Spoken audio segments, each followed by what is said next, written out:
Salt was literally used as currency, and empires went to war over it. For most of human history, if you wanted to understand power, you didn't look at gold. You looked at salt. And that sounds absurd from where we sit now, standing in front of a grocery store shelf where a container costs 99 cents. But that disconnect between what salt costs today and what it cost for thousands of years is the entire story of how supply chains, geography, and human ambition reshape the value of the simplest things. Here's what the textbook tells you: salt is just sodium chloride. It's everywhere in the ocean, under the earth, crystallized in mines. It's so abundant that its price should have always been low. That's the accepted logic. And for the first half of human civilization, people believed exactly that, so they were completely unprepared for what actually happened. Around 2000 BCE, the Egyptians figured out something crucial. You could preserve food with salt. Not just for weeks, for months, for years. That changed everything. Suddenly, salt wasn't just a seasoning. It was the technology that let armies march across deserts, let traders ship fish and meat across continents, let entire civilizations survive winters. Preservation was survival. But here's where the story breaks from the textbook. If salt was everywhere, why did it ever become valuable? The answer isn't abundance, it's access. The ocean has infinite salt, but if you live 300 miles inland in ancient times, that ocean might as well not exist. Getting salt to you required transportation that didn't exist. That gap between where salt was and where people needed it is where all the value came from. So regions that had salt deposits became wealthy. Holstedt in what's now Austria had rock salt in the mountains. By 500 BCE, it was one of the richest settlements in Europe, not because the salt was special. Because they controlled the supply to everyone else, they taxed it, they traded it, they built power on it. Roman soldiers were sometimes paid in salt, not metaphorically, literally. A portion of their wage came as salt rations. That's where the word salary comes from, salarium. The amount of salt a soldier received, think about that.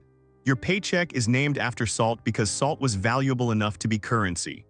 By the Middle Ages, salt routes were as fought over as oil pipelines are today. Venice built its entire wealth on salt trade. They controlled ports, they set prices, they went to war to keep competitors out.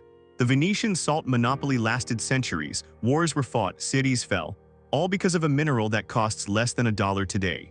In France, the government literally taxed salt so heavily that it became a flashpoint for revolution. The gay bell, the salt tax, was so unpopular that it helped spark the French Revolution. People were paying taxes on something they needed to survive. Salt was literally a political powder keg. And that's the real explanation for why salt mattered. It wasn't the mineral itself. It was the problem of getting it to where people needed it. Scarcity isn't about how much something exists. It's about how much of it is accessible to the people who want it. Then something shifted. Around the 1800s, industrialization changed everything. Railroads could move salt cheaply and fast. Steamships could carry tons of it. Suddenly, controlling a local salt deposit didn't matter anymore because salt could come from anywhere. The supply problem solved itself through better transportation. Prices collapsed. Within a generation, salt went from a luxury good to a commodity. That 99-cent container in your grocery store, that's the end game of the Industrial Revolution. Transportation solved the scarcity problem, and scarcity is what creates value. But here's what's important. This pattern isn't unique to salt. Every commodity follows this arc. Oil was worthless until we invented ways to transport and refine it. Then it became the most fought-over resource on Earth. Copper, tin, wheat, silicon, they all follow the same trajectory. The value isn't in the thing, it's in the infrastructure that gets it to you. So when you see something cheap, you're not seeing the true cost of the raw material. You're seeing the cost of a supply chain that took centuries to build. Railroads, trucks, ports, refrigeration, global trade agreements. All of that is invisible in that 99-cent price tag, but it's all there. The real cost of salt, the reason it's cheap now instead of precious, is logistics. It's the ability to move things at scale. That's the hidden machinery behind almost every price you see, and once you start looking for it, you can't unsee it. The cost isn't in the thing, it's in getting the thing to you. This video is for educational and informational purposes only and is not financial advice. Always do your own research. Subscribe so you don't miss the next hidden economic force reshaping what things actually cost.